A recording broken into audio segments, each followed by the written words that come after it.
it's worth, it's never too late, or in my case, too early to be whoever you want to be. My name is Carmen Reyes, and I was accepted into the Public Allies program in October 2019. I love the beauty industry. Right after high school, I went to cosmetology school in order to get my skincare license, and right after that, I went to the National Laser Institute in order to become a dual licensed laser technician. I used to wake up at 6:30 in the morning every morning, go to work for about 8.5 hours, come home, have just enough time to change, go to school, learn, and come back at around 10:30 p.m. at night. I was really excited to start this new career of mine in the beauty industry, and you can imagine how disappointed I was when the spark of actually being in the beauty industry was not as bright as the spark trying to get there. Don't get me wrong, if you love the beauty industry and you want to pursue it, do it. You only have one life. I was really great at what I did. I was making a lot of money and I was pretty successful. But man, did I start to feel empty. I tried to push this feeling to the side, hoping that I was just in a slump, but day after day I began to grow more and more tired.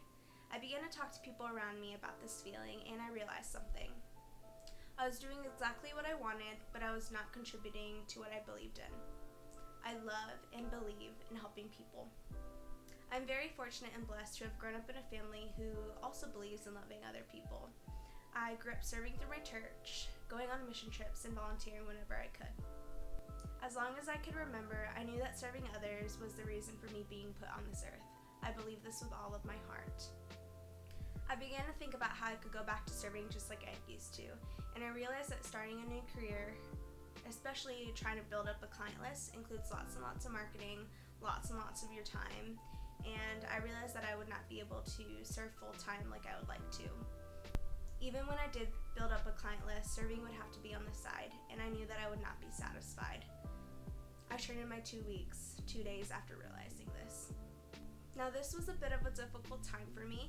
I had saved up enough money to help me for a couple of months, and this wouldn't have been a problem if I thought I was qualified for the type of work that I was wanting to apply for.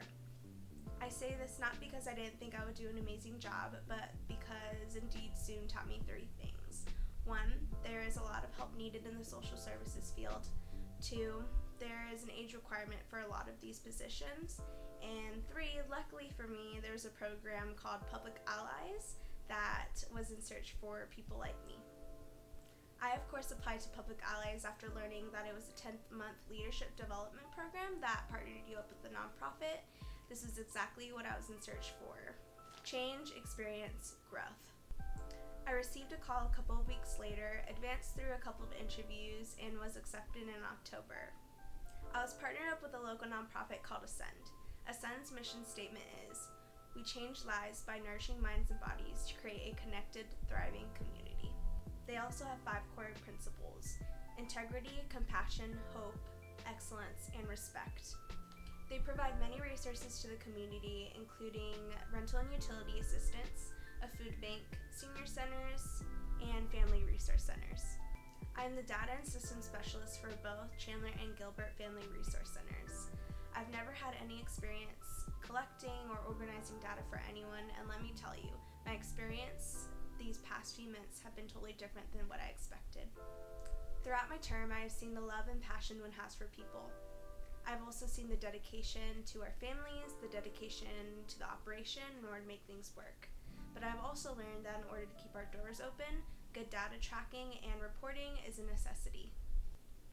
I started off my term making sure to read contracts, pass data reports, understand the current data tracking system, attend vendor meetings, and more. I actually started to make progress right away. I gathered up loose papers, created binders, organized those binders, created sheets online, transferred data, created manuals, IDs for our clients, and a lot more. There's a lot that goes into organizing and tracking accurate data, but I love it.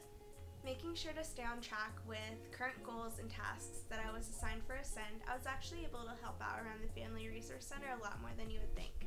I helped out with events such as our fall event, a cool Halloween party appropriate for kids, an Operation Santa event where we bought and wrapped Christmas gifts for families, St. Patrick's Day event, which included a lot of fun activities for the kids, and a lot more. Being the data and systems specialist allowed me to connect with families a lot more too. Trying to figure out how to collect family data allowed me to talk with them and connect with them. I am proud to say that since the start of my apprenticeship at AZCEND, data has improved greatly. What used to take days or weeks now only takes a couple hours to input, to look over, to input again, and finally submit. I'm not done trying to improve some processes, but it's amazing to see the improvements while being surrounded by people who want to see you succeed. I love coming into work every day and connecting with my cohort, a group of individuals who are just as passionate about the world and change. I do not regret changing the course of where my life was taking me, and I would like to end off with a quote found in The Curious Case of Benjamin Button, which is true for me and every other single person too. For what it's worth, it's never too late, or in my case, too early to be whoever you want to be. There's no time limit. Stop whenever you want. You can change or stay the same. There are no rules to this thing. We can make the best or worst of it. I hope you make the best of it. And I hope you see things that startle you. I hope you feel things that you've never felt before. I hope you meet people with a different point of view. I hope you live a life you're proud of. If you find that you're not, I hope you have the courage to start all over again. Thank you.